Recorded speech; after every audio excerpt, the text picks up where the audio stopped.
my Physics 1 Lab 3 explanation.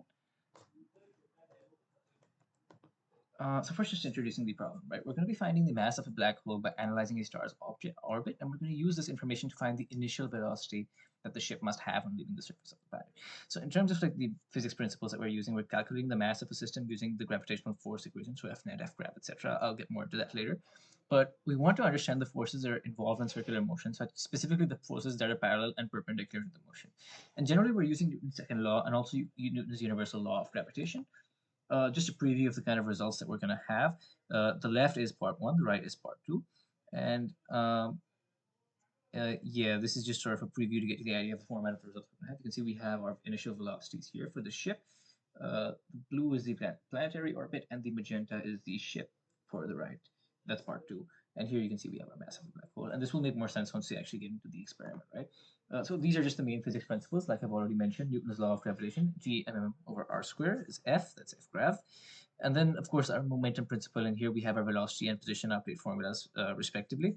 Now, obviously, just F net equals delta P over delta T. We're going to use the position update and the velocity update formulas to, keep updating our velocity and the position for our ship, particularly in part 2, where that's going to be more important, right? And I'll get more into that when we get into the actual experiment.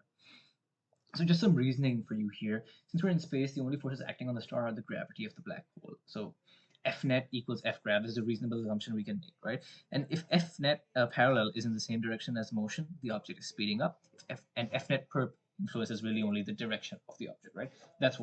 These are the assumptions that we can make here because we're in space.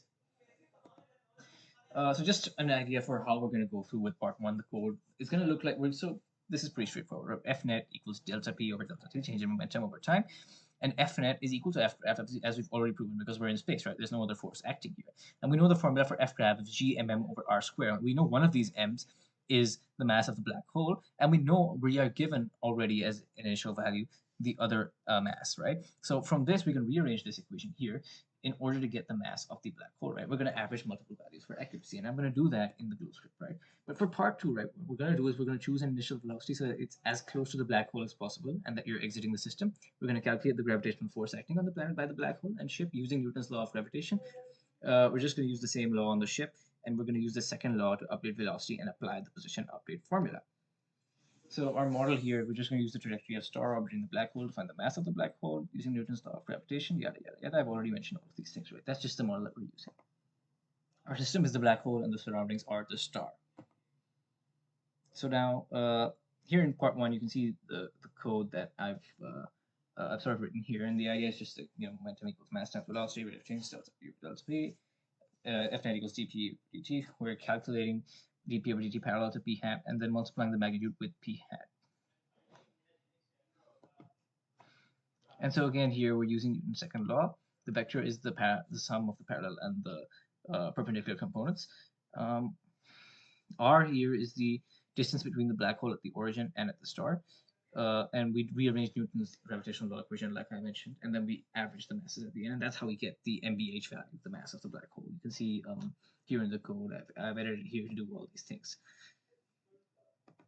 And this is the result that we get, right? And we can see our mass here, mass of black hole here. It's pretty big, like pretty big value, of course, but you can see the value right here. So now we use the calculated black hole mass that we have in part 1 on part 2, and we use trial and error for the initial ship speed. And this is the code here for that. We calculate F grav on the ship and on the planet, and we calculate F net on each. And this is the code for that. You can see here. And this is the result that we get, right? So you can see here our initial velocity for the ship, and x value and y value. We can see the planet's orbital period as well.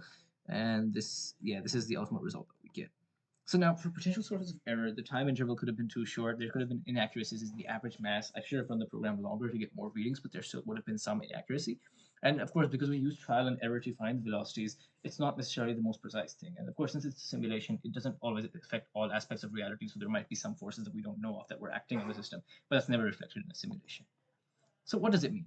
How the net force and the parallel and perpendicular components are different from the rate of change of momentum? Well, mathematically, as you can see, I've put in more detail here, they're the same thing, right? However, rate of change of momentum is easier to measure because for force, we need to know each individual outside factor that's exerting a force on the system. Now, instead of wanting to take a quick look at the black hole and leave, you decide you want to enter into an orbit around the black hole. What initial velocity will your spaceship need to have? Well, it should have a similar velocity to the planet, but the y component must be slightly larger, and the x component should be shorter and negative, right? So when that happens, right, that's the only series of conditions that you need in order to enter into some kind of orbit around the black hole. You can see that here. I put it into the code and executed it, and you can see in magenta that orbit. And I think that covers everything. Thank you very much for watching.